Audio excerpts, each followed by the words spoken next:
All right, welcome everyone to our event.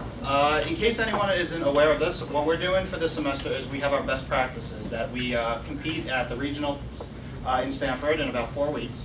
And one of the topics that we did was dealing with an unexpected change. So we thought to ourselves, what kind of change did we deal with that what we wanted to fix? And one change that we saw is that the difference in our membership was a lot different from last year. What happened was there was an influx of international students, more so than last year. And we said, well, is that really true, or is that just our opinion of it? So we went to the Dean of Admissions and we asked them, we got some statistics, and we found out that yes, that there was an influx of international students from over 50 or 60 countries.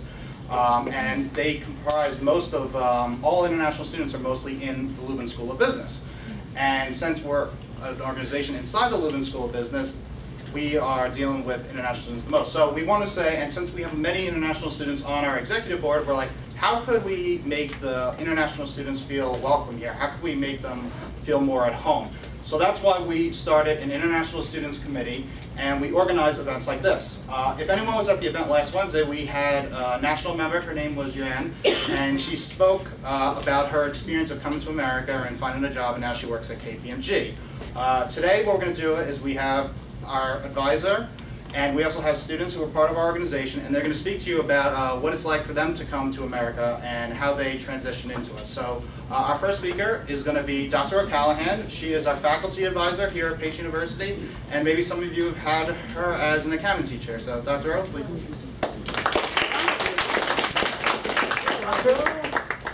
What a huge gathering. Hi everybody, I know a lot of you. And I was asked to talk to you for 10 minutes on, from a faculty's perspective, how we thought international students from other countries, what they could do, steps they could take that were easy to do, well maybe not that easy, to become more acclimated to studying in America, to studying at Pace, to studying in New York, to dealing with people that don't speak the same language as they do, or have the same cultural upbringing as they do, that don't understand their prior life before they came here to New York City and to study at Pace. And from a faculty perspective, since I've been teaching international students for a long, long time, and it changes from semester to semester. One semester I had 70% Russian students in my auditing class. Last semester I had over 80% Chinese students with some Korean students in my class. So it changes all the time.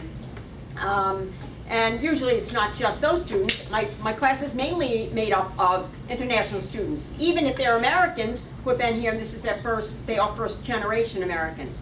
So I tried to come up with the things that I thought would help. And this applies to every nationality, and it also applies to students that were born here.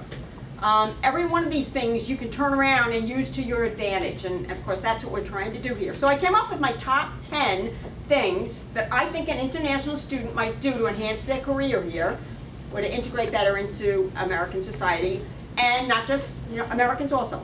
I also have a few to hand out afterwards, so if you don't, if you want to remember them, come and get one. I was playing with them this morning, doing little laminated cards. Keep in mind, they're just my random ideas. They're not going to work for everybody, but if you even get one idea from them that you can apply to yourself in your own situation, it will really help you out. Okay, the first thing I said was the naming convention. And this really applies more to Chinese students or Korean students than any other, but let me tell you what I mean. Now, I was born here, I'm an Irish American. My name is O'Callaghan, which nobody can spell. It happens to be my name. When I married, I didn't take my husband's name. I don't believe in that, although that's contrary to what most people do in America. But on the other hand, I have a name that's very difficult for people to remember, to spell, what to even say.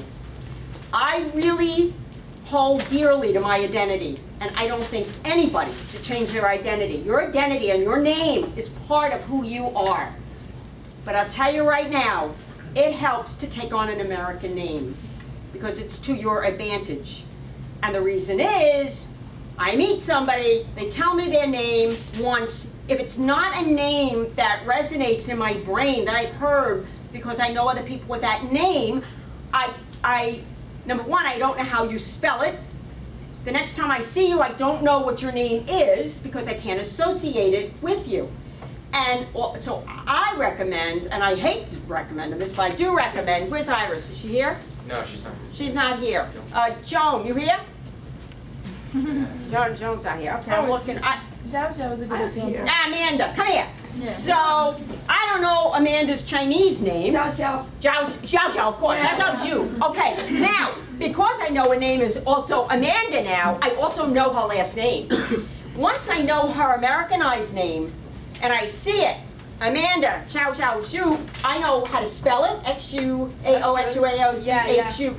I can put that connection together. So it helps when you Americanize your name because it helps employers, faculty, and people put an identity to you that then they can connect to your Chinese name. So I say, don't give up your Chinese name or your Korean name or your Indian name. If you have it, if you need an Americanized name, it really, really helps. So you think we should put our American name on our resume? On everything. I think you should use it as part of your American identity, as long as you feel comfortable with it. But absolutely, on your resume, your American name first, and then your Chinese right next to it, and then your last name. Because that's the other problem with Americans. Americans have a problem figuring out, because we know that you put your last name first, and we don't. And it's easy to help you to identify our first and last name, exactly. Gender. And your gender too, Yeah. absolutely. So if I have, sometimes I will have a Chinese name, and I've been trying for years to figure out the gender, and I'm doing better at that, but it's hard to do this, and so if you have an Americanized male or female name, it helps you. Don't give up your identity, but help yourself, and that's one of the ways to do it. And I know her, she's been in my classes, and it wasn't until I got her American name that I identified everything around and connected all the dots with her. So I think that's really important. I'm done Thank you, Amanda. Yes, you're done. As part of that also, and this goes for American students and everybody, as part of that, you really should get business cards when you come to school. Absolutely. I met a guy on last Friday over at the, or last Thursday at the entrepreneurial lab. I'm working on research with Umesh. We were looking for someone to help us to direct some scripts that we had to do. We started talking to this guy. Turns out he's a film director, but he's in the Lubin School, the Arts and Management program. He immediately whipped out his card. I don't have it because I left it home. Addison O'Donnell, student, Arts and Management major, Pace University, his email, and his phone number. Now, I'm never going to forget him. And if you're an international student, it also helps to connect your American name, your Chinese name, your last name together. And 2 months from now, when I say, oh, I have something for that person, I got the perfect job for them. Now I've got your card and I can find you. If I only met you once and I never got your first name, how am I going to get you to that job? I can't make those connections. So it's an important part of networking. Okay, number 2, speak your voice.